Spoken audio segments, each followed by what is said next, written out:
Hello guys, आज मैं ghost turn anime series का एपिसोड 8 को यार हिंदी में एक्सप्लेन करने वाला हूँ। तो चलिए अब ज़्यादा बात ना करें, वीडियो को स्टार्ट करते हैं।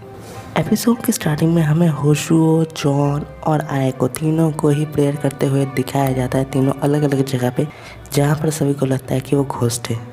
और काजुया और ले दूर से ये सब CCTV कैमरे की मदद से देख रहे होते हैं। तभी काजुया बोलता है कि यहाँ पर तो कोई अनयूजुअल चीज़ नहीं हो रहा कि टेम्परेचर ड्रॉप या वैसा कुछ, जैसा नॉर्मल रहता है वैसा ही है। तभी माया को आकर बोलते हैं कि हाँ ऑब्वियसली बात है, क्योंकि यहाँ पर कोई घोस्ट है ही नहीं।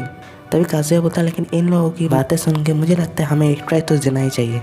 अब ये सब बातें सुन रही होती है वो लड़की जिसके पास साइकिक पावर होती है और वो चुपचाप चली जाती है। तभी माया दूसरी तरफ मन ही मन सोचती है क्या वो जितना फॉक्सफायर मैंने देखा क्या वो सच में एक सपना था या वैसा कुछ। चलो जल्दी से ये खेल खत्म करो, हम घर चलते, क्या मजा नहीं आ रहा। वहाँ पर वही लड़की आ जाती है। माया बोलती है रुको, तुम यहाँ क्या करो, क्या तुम्हें कुछ चाहिए? तभी वो लड़की बोलते नहीं मुझे कुछ नहीं चाहिए। वैसे मैं तुमसे पूछना चाहता हूँ क्या वो सब लोग तुम्हारा दोस्त है जो अभी वो भूत भगाने का काम कर रहे? तभी माया बोलती है कि हाँ वो सब हमारे दोस्त थे।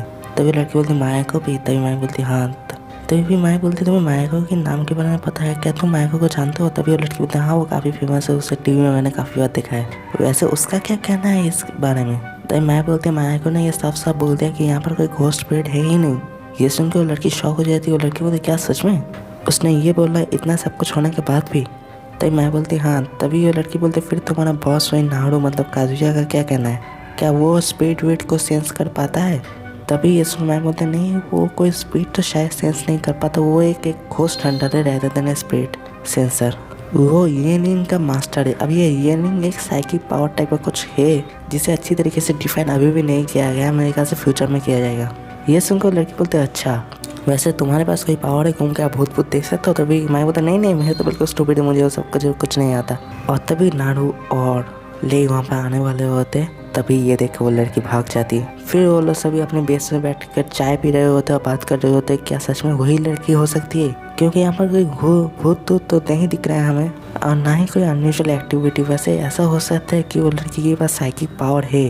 तभी जॉन बोलती है कि हाँ वो शायद PKLT पावर हो सकता है उसके पास, जिसके वजह से वो चीज़ों को मूव करवा सकता है, यहाँ तक कि लोगों की इंसानों को भी मूव कर सकता है। ये एक तरीके की साइकिक पावर है। ऐसे बहुत सारे साइकिक पावर होते हैं। तभी होशु बोलता है लेकिन इसका चांसेस काफ़ी कम है, क्योंकि जो बंदे के पास सबसे ज़्यादा ऐसा पावर था साइकिक, उस बंदे का चेहरा तो हमें नहीं दिखाया जाता, लेकिन वो बस 50 किलोग्राम चीज़ों को ही उठा कर फेंक सकता था, काफ़ी भारी चीज़ों को उठा कर फेंक सकता था। लेकिन सब लोगों की बस की बात नहीं है वो, सभी लोग एक तरीके से उसी लड़की की तरफ शक करने लगते हैं, हालांकि बिना कोई प्रूफ के।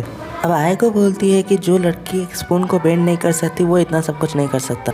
तभी काजुया बोलता है लेकिन ये सब के बारे में हम लोग सोच नहीं सकते, क्योंकि उस लड़की ने सच में स्टेज में ये बोली थी कि वो किसी को भी नहीं छोड़ेगी, और उसके बाद से ये सब कुछ हो रहा है।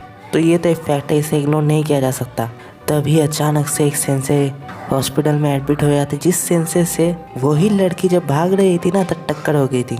तो वो सेंसे बोलते हैं कि असल में उस लड़की से टक्कर हो गया था मेरा, और उसके बाद मैं गाड़ी से जा रहा था, तभी गाड़ी के शीशे से एक हाथ आकर मेरे शीशे में मानो नॉक किया, और मैं इतना ज़्यादा डर गया कि एक्सीडेंट होते होते मैं बच गया। हालांकि मुझे काफ़ी चोट पहुंचा है, लेकिन शायद ही मैं जिंदा रहूँगा, उस लड़की ने शायद मुझे कर्ज कर दिया। ये सब कुछ बातें हो रही है, तो वो काफ़ी डर गया बंदा होता है।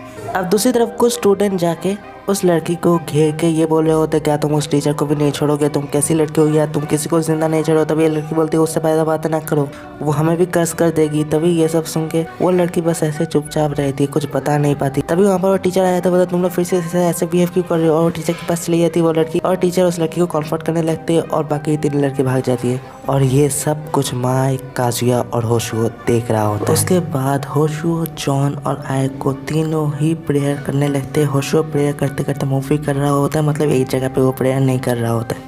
अब माँ ये सब CCTV कैमरा में देखती है और बोलती है जीज आज इन लोगों को बहुत सारे काम करने पड़ रहे हैं, और अभी तक कुछ अनयूजुअल नहीं हुआ, लेकिन मुझे यहाँ डर लग रहा है, क्योंकि इस रूम में मैं अकेली हूँ और मुझे लगता है कि ऊपर से कोई हाथ वाथ ना आ जाए। और तभी दरवाज़ा खोल के काजुया आ जाता है, और माई काफ़ी डर जाती है। माई को लगती है कोई भूत आ गया है। तभी मैं जो काजुया तुम हो, तभी माई चाय बनाने लगती है काजुया के लिए, और माई बोलती है कि काजुया वैसे उस लड़की के बारे में। तभी काजुया बोलता है मुझे उस लड़की के बारे में अभी तक कुछ नहीं पता है। तभी मैं बोलता है लेकिन मैंने तभी कुछ पूछा ही नहीं है। तभी ऊपर से कुछ आवाज़ आने लगते है, और तभी हमें एक औरत को उल्टी ऊपर से नीचे आते हुए दिखाई जाती है। माई काफ़ी ज़्यादा डर जाती है। काजुया बोलती है कि मेरे पीछे रहो, और वो औरत काजुया की तरफ देखने लगती है। तभी वहाँ पर होशू आ जाता है। होशू प्रेयर करना स्टार्ट कर देता है, इसी वजह से वो औरत गायब हो जाता है। और तभी होशू बोलता है तुम लोग ठीक तो हो ना। तभी माई बोलती है ये जो औरत थी ये काजुया की तरफ देख रही थी, एक बार भी मेरी तरफ नहीं दिखी। ये काजुया से ऐसा कुछ लेना देना है क्या? और हाँ, मैंने वो फॉक्स फायर वाला ड्रीम भी देखा था। मुझे पता नहीं, मुझे ऐसा कैसे पता है, ये कैसा नहीं पता। मुझे लगता है ये फॉक्स फायर में से ही एक है, जो स्कूल में बहुत सारे है। अब यार सीन नेक्स्ट डे चला जाता है, थर्सडे, जहाँ काजुया फिर से स्कूल में आता है और उसकी आंखें लाल होता है। तभी मैं बोलती क्या वो तुम्हारी आंखें लाल है, तुम सही हो ना? तभी काजुया बोलता हाँ मैं बिल्कुल ठीक हूँ, असल में कल रात नींद नहीं आया। वैसे मैंने जो एक्सपेक्ट किया था वही हुआ। वही लड़की जो औरत घोस्ट बन के मेरे सामने आई थी, वो मेरे घर में भी आई थी। तो हम दोनों एक दूसरे की तरफ बस देखते ही रहे।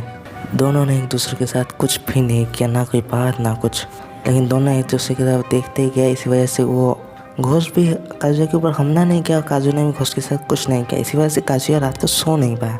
तभी लिन बोलते हैं कि क्या हुआ ये, आप मुझे क्यों नहीं बताया, आपने मुझे कॉल कर सकते थे। तभी काजुया बोलता है लेकिन मामला उतना ज़्यादा सीरियस नहीं है, अगर मामला उतना ज़्यादा सीरियस होता तो मैं तुम्हें ज़रूर कॉल करता। वैसे ही मैं ठीक हूँ, चलो काम पे लग जाओ। और फिर यहाँ पर बाकी सभी लोग आए थे, होशू और जॉन। तो वो सभी बातें करने लगता है कि अब क्या है, ये घोस्ट है या कुछ और। मैं बोलते हैं घोस्ट नहीं है। तभी काजुया बोलता हाँ यही बात मैं भूल गया था, इतनी बड़ी बात मैं भूल कैसे सकता हूँ। यहाँ पर एक और टेक्निक को यूज़ किया गया है, जैसे कि पिछले आर्क में हमें दिखाया गया। तो एक नेल इंसान को मारा जा सकता है जो कि सिर्फ यंग मास्टर ही कर सकते हैं। ये और एक टेक्निक है जिसका नाम है एमनी। इससे तुम किसी को जान से तो नहीं मार सकते हो, लेकिन उसे मारने के लिए ऊपर से कोई गॉड, कोई डीमन, कोई इविल स्पिरिट बुला जरूर सकते हो। हालांकि वो तुम्हारे हेट्रेड से पैदा होगा, तो फिर वो इतना ज़्यादा ताकतवर नहीं होगा कि किसी को जान से मार सके। इसी वजह से वो तुम्हें मेंटली टॉर्चर करके या डरा के मारने की कोशिश कर रहा है। और इसका सबसे बड़ा सबूत यही है कि वो लड़की फॉक्स में ट्रांसफ़र हो गई थी और बोलने लगी थी मैं फॉक्स हूँ, मैं सैंड खाने लगूंगी, मैं वाइट फॉक्स हूँ। वही है, सभी डॉट एक साथ कनेक्ट हो रहा है। तभी आगे बोलते तो फिर ये सब उसी लड़की का काम है। हाँ, तभी जॉन बोलता है हाँ उस लड़की के काम हो सकता है क्योंकि उसके चांसेस काफ़ी ज़्यादा है। तभी आगे बोलता है हाँ उसने ही तो बोली थी कि मैं तुम लोग को जिंदा नहीं छोड़ूंगी, तो ये वैसा ही हो रहा है सब कुछ। तो ये मैं बोलती है लेकिन मुझे कहीं ना कहीं ऐसा लगता है, मेरे अंदर ऐसा लगता है कि वो लड़की कल्प्रिट नहीं है, कोई और है। तभी काजुया माई की तरफ देखने लगता है और माई तभी बोलती है कि मेरे पास कोई प्रूफ नहीं है इसे साबित करने का, बस मुझे ऐसा लगता है। तब काजुया बोलता है ठीक है मैं तुम्हारे ऊपर भरोसा करता हूँ, लेकिन इस चीज़ को रोकने के लिए तुम्हें वो जो इंसर्ट टाइप का एक कल्प्रिटी डॉन बनाया गया है उसे ढूंढना। वो इसी स्कूल में कहीं ना कहीं छुपा दिया होगा उस बंदे ने। उसे दो तरीके से ख़त्म किया जा सकता है। पहला तरीका उसे जला दो, दूसरा तरीका उसके ऊपर कुछ और साकी पाउडर यूज़ करके इसे बंद कर दो।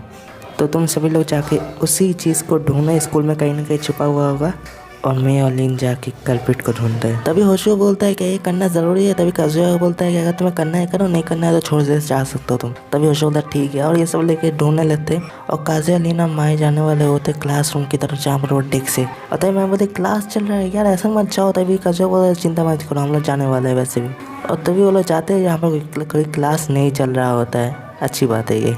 और फिर वो जाकर उस डेस्क के ऊपर थोड़ा देखने लगते हैं, जांच पड़ताल करने लगता है। काजुया का फाइनली वही वो टाइप का एक इंसान के शेप में कुछ बनाया जाता है, उसे वो मिल जाता है। और उसी चीज़ से इस देश में जो भी बैठता है इसे कर्ज किया जाता है। फिर लोग ट्रैकिंग रूम में जाता है जहाँ पर सभी लोगों को ये भूत देखने को मिला। तो वहाँ पर जाकर माइक को भी ऐसे ही एक चीज़ मिल जाता है। फिर दूसरी तरफ सीन चला जाता है जहाँ पर माइक को बस ऐसे ही जा रही होती है ऊपर की तरफ। तभी माइक को एक हाथ दिखती है और माइक को बेहोश होकर गिर जाती है चिल्ला के, और सभी लोग माइक की तरफ जाने वाले होते हैं। और इधर ही ये वाला एपिसोड खत्म हो जाता है। या तो नेक्स्ट एपिसोड मेरे ख्याल से शायद अगले हफ्ते आ जाएगा। तो हाँ, अगर वीडियो पसंद आया तो लाइक कीजिए, चैनल में नए हैं तो सब्सक्राइब कीजिए, और जितना हो सके उतना दोस्तों के साथ शेयर कीजिए। फिर मिलता है अगले किसी वीडियो में। बाय, सी या।